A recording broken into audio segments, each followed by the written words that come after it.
ഇന്ന് രാവിലെ ഡ്യൂട്ടിക്ക് പോകണം തീരെ താല്പര്യമില്ല കേട്ടോ. എണീറ്റപ്ലേ ഒരു ചടപ്പാണ്. കാരണം 8 മണിയാകുമ്പോൾ ഉമ്മ പോവാണ്. പിന്നെ ഫീലിങ്സ് നോക്കി നമ്മൾ പണി പോകും. അതുകൊണ്ട് തന്നെ 6:30 7:00 ഷിഫ്റ്റ് ഒക്കെ വേഗം കഴിച്ച് നമ്മൾ നേരെ റൂമിലേക്ക് പോകുന്നു. നമ്മൾ അവിടെ നിന്ന് 1.5 മണിക്കൂർ യാത്ര ഉണ്ട് എയർപോർട്ടിൽ. അതുകൊണ്ട് തന്നെ ഒരു 8 മണിയാകുമ്പോൾ ഇറങ്ങിക്കണം. 10 മണിയാകുമ്പോൾ എയർപോർട്ടിൽ എത്തണം. ഇമ്മാനെ യാത്ര ചിമ്മണ്ടാക്കിയ തേങ്ങാച്ചോറും കോഴിക്കറി ഇരുന്ന് തിന്നപ്പോൾ പിന്നെ കമ്പനിയിൽ നിന്ന് വിളി വന്നിട്ട് പിന്നെ വിളി വന്നാൽ പിന്നെ പോകാൻ പറ്റില്ല. വേഗം കമ്പനിയിൽ പോയി ഓനടുത്ത് ആശുപത്രി കൊണ്ടുവന്നാക്കി. ഈ പാഹിന് 4 പെണ്ണുങ്ങളുണ്ട്. അതുകൊണ്ട് തോന്നുന്നു ഊരവേദന. ഒന്നരാടം ഓനെ സൂചിപ്പിച്ചാൽ കൊണ്ടുവരണം. 1.5 മണിക്കൂറും വെയിറ്റും ചെയ്യണം. അതുകൊണ്ട് തന്നെ ഞാൻ നേരെ മുബാറക് ഹോട്ടലിൽ പോയി കാൽച്ചായ കുടിച്ചാൽ 1 മണിക്കൂറൊന്നും വെയിറ്റിംഗ് വന്നിട്ട് 1/2 മണിക്കൂർ കഴിഞ്ഞപ്പോൾ മോൻ വിളിച്ചാൽ മതി കഴിഞ്ഞിട്ട് നമുക്ക് കമ്പനിക്ക് പോകാന്ന് പറഞ്ഞു. പിന്നെ ഓരോരുത്തർ കമ്പനി കൊണ്ടുവന്നാക്കി. പിന്നെ സ്റ്റോക്ക് മാനേജർ നമ്മളെയും കാത്ത് പുറത്തേക്കുണ്ട്. 2 ദിവസം മുമ്പ് കൊണ്ടുവന്ന സാധനത്തിന്റെ ബില്ല് ഞാൻ കൊടുക്കാൻ പറഞ്ഞു.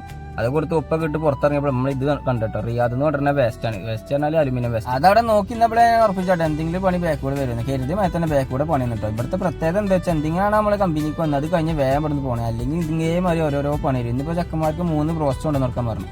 അതും വാങ്ങി കൊണ്ടുപോയി കൊടുത്തു കഴിഞ്ഞപ്പോൾ നാളെ വെക്കേഷനിൽ പോകണേ അങ്ങനെ നമ്മൾ പിന്നാലെ പോകുന്നുട്ടോ. ഓനും കൊണ്ടുവന്ന് നമ്മൾ അക്കോമഡേഷനിലാക്കി. ഇന്നത്തെ പരിപാടി നമ്മൾ നിർത്തിട്ടോ. ഇഷ്ടപ്പെട്ടാൽ ലൈക്ക് അടിക്കുക, ഫോളോ ചെയ്യുക, കമൻറ്റ് ചെയ്യുക.